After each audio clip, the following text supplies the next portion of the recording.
साथी, साथी, आ जाओ, आ जाओ। अरे नहीं नहीं, तुम मत आना, बारिश हो रही है। तुम वहीं रुको, मैं आती हूँ। हाँ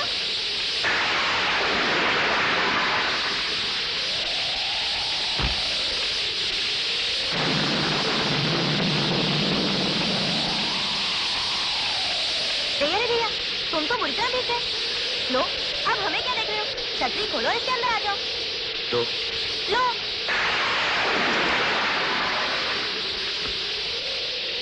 अरे मैं तो भीग ही गया हूँ, तुम भी तो भीग रही हो। आ जाओ, छतरी में आ जाओ। फिर वही, इतनी बार समझाया है कि हम दोनों एक दूसरे के करीब नहीं आ सकते। तुम जल्दी अंदर चलो, ज्यादा भीग गए तो निमोनिया हो जाएगा। अरे, इसमें हंसने की क्या बात है? अरे निमोनिया नहीं, निमोनिया। हाँ हाँ, एक ही बात है। खाल की खाल क्यों निकालते हो? तुम चलो अंदर, मुझे ही दोष दोगे अगर ज्यादा सर्दी लग गई तो। चलो। अरे हाँ, मास्टर दीनानाथ बोलते थे सर्दी लग जाए तो पता नहीं क्या क्या बीमारी हो जाती है। तुम्हें कुछ हो जाता तो तुम मुझे ही कहते। ये लो, पोंछ लो। मेरे चक्कर में तुम भी भीग गई। कोई बात नहीं साथी, वैसे भी हम सुबह से नहाए कहाँ थे। लेकिन एक बात पूछना तो मैं भूल ही गई, तुम इतनी बारिश में यहाँ भीगते हुए क्यों आ गए? लो, तुमसे मिलने डाकघर। लेकिन तुम आई क्यों नहीं? आए क्यों नहीं? अरे हाँ साथी, क्या बताएं, हम निकले तो थे डाकघर जाने के लिए, लेकिन आधे रास्ते में हमें याद आया कि हमने खाना तो खाया ही नहीं। तभी हम सोचे कि हमें इतनी भूख क्यों लगी है, बस इसलिए हम लौट आए। पर तुम्हें कौन सा तार भेजना था हमें, जो तुम वहाँ भी गए और यहाँ भी दौड़े चले आए? उस दिन बात अधूरी रह गई थी ना। अब बताओ, दो जवान जिस्म टकराने से क्या होता है? बिजली कड़कती है, बेचैनी बढ़ती है, दिलों पर अधिकार नहीं रहता। ऐसा क्यों होता है पल्लवी? ओफो बाबा, उन दोनों में। बोलो ना पल्लवी, क्या हो जाता है? क्या हो जाता है? क्या हो जाता है?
जिसका जिक्र इस हवेली में जुर्म माना जाता है, तुम उसकी तस्वीर बना रही हो। आपकी नजर में उसका जिक्र जुर्म हो सकता है पापा, लेकिन मेरी नजर में उसका नाम पूजा करने के काबिल है, क्योंकि मैं राजा से प्यार करती हूँ। दोबारा ये नाम तुम्हारी जुबान पे आया तो मैं तुम्हारी जुबान काट के फेंक दूंगा। पापा, आपने मुझे जन्म जरूर दिया है, लेकिन जीने का अधिकार आप नहीं छीन सकते। राजा मेरी जिंदगी है पापा। तो फिर समझो तुम्हारी जिंदगी खत्म हो गई। हमारे हुक्म के खिलाफ अगर तुमने एक भी कदम उठाया तो इसी हवेली के दीवारों में चुनवा दी जाओगी। दीवार में चुनवाकर आप मेरी मोहब्बत को अनारकली की मोहब्बत की तरह अमर कर देंगे पापा, अमर कर देंगे।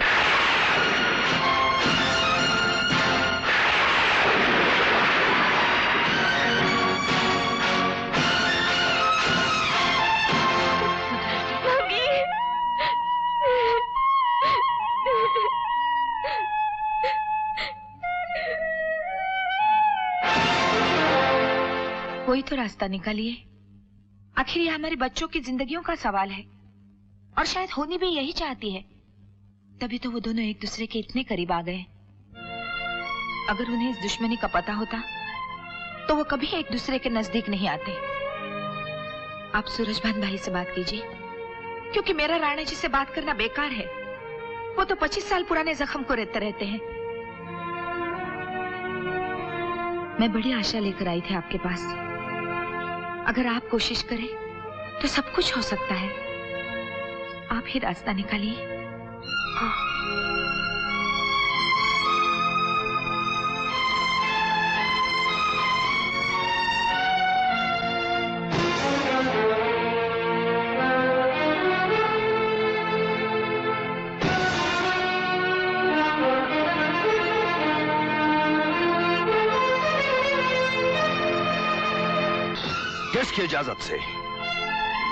किसकी इजाजत से मेरे दुश्मन की चौखट पर नाक रगड़ने गई थी ठाकुराइन? राणा की मार मर्यादा और उसकी पगड़ी दुश्मन के कदमों में रखने की क्या जरूरत पड़ गई थी आपको? बोलिए।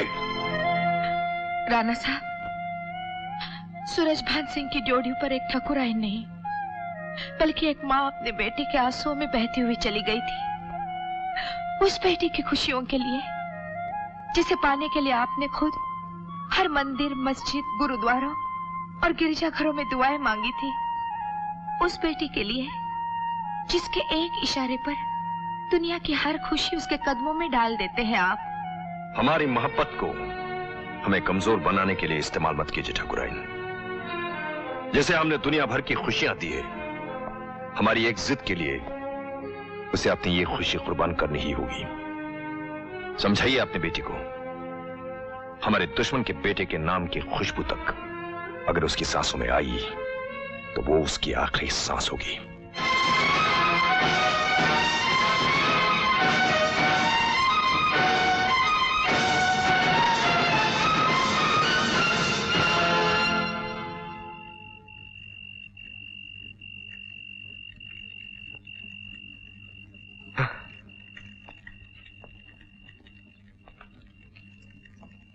भाई साहब, सिर्फ आपके इशारे का इंतजार है।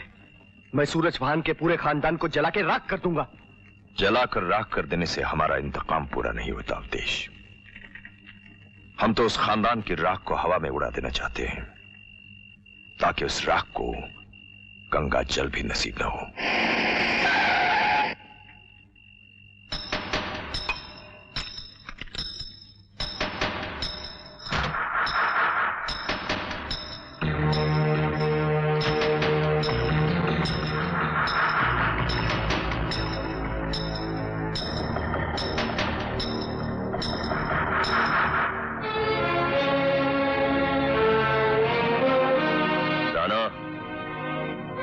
खुद ब खुद चलकर तेरे निशाने के सामने आया हूं, लेकिन पुरानी बातों का फैसला करने के लिए नहीं, बल्कि आने वाले कल के हालात पर मशवरा करने के लिए आया हूं।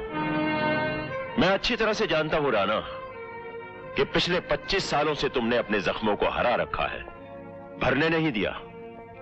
लेकिन मैं तुम्हें यकीन दिलाने आया हूं कि वो जख्म मेरे दिए हुए नहीं है। तुम्हारे गुस्से और गलत फहमी ने हमें एक दूसरे का जानी दुश्मन बना दिया। झूठ बोलते हो तुम। गलत फहमी ने नहीं, तुम्हारी मक्कारी और चालबाजी ने, तुम्हारे पैरों से उछाली गई उस पगड़ी ने, तुम्हारी चौखट से लौटाई गई मेरी बहन की डोली ने, और मेरी आंखों के सामने चलती हुई मेरी बहन की चिता ने, इतना सब कुछ गलत फहमी नहीं हो सकती। मैं मानता हूं राणा, अगर तुम्हारी तरह मैं भी इस गलत फहमी का शिकार होता तो मैं भी यही कहता, मैं भी यही सब कुछ करता जो तुम कर रहे हो। लेकिन सच्चाई जानने के बाद। बंद करो अपनी जुबान।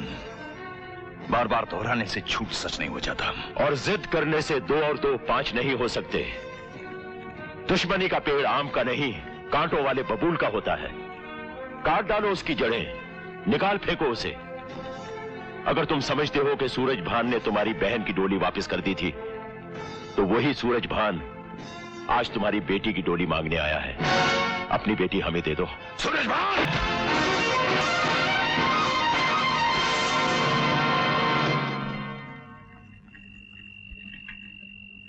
राणा, जो इंसान दुश्मन की जान की हिफाजत करे, उसकी दुश्मनी पर सूरजभान को नाज है, जैसे तुम्हारी दोस्ती पर था।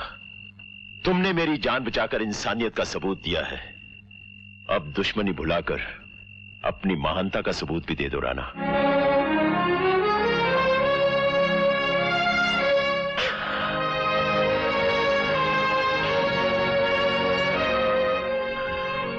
सूरजभान, हम दोनों हार गए, बच्चों ने हमारे हाथों से बंदूकें भी छीन ली और दिलों से नफरत भी। दुश्मनी में बहुत जी लिए, चलो आप दोस्ती में जीते हैं। तो मिलाओ हाथ।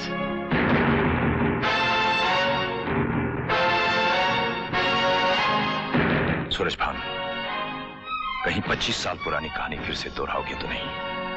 इस बार मेरी बेटी का सवाल है। नहीं दोस्त, ये ठाकुर सूरज भान का वचन है।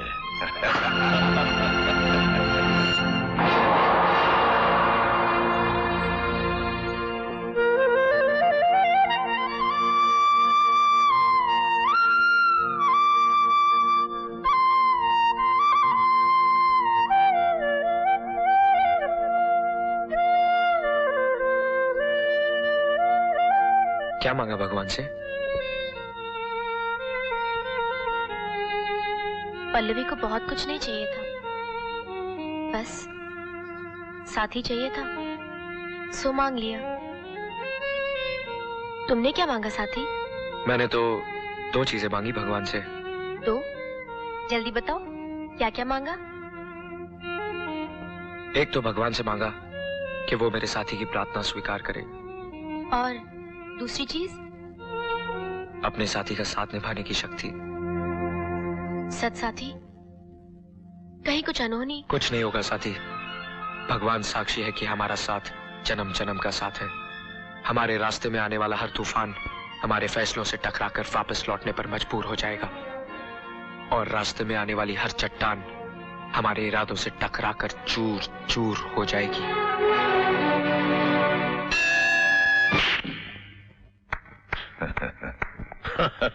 अरे भाई राणा, यकीन नहीं हो रहा, 25 साल में तुम इतने अच्छे खिलाड़ी बन गए हो। हाँ? कहां के खिलाड़ी सूरज भान?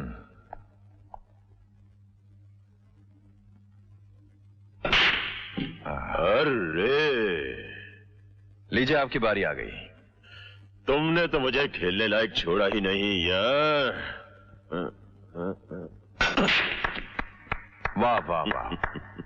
मैं ऐसा लगता है कि 25 साल से आप यही निशाने लगाते रहे। अरे यार, 25 साल से मैं 2 ही निशाने लगाता रहा हूं, एक तो बिलियर्ड टेबल पर और दूसरा तुम्हारी छाती पर।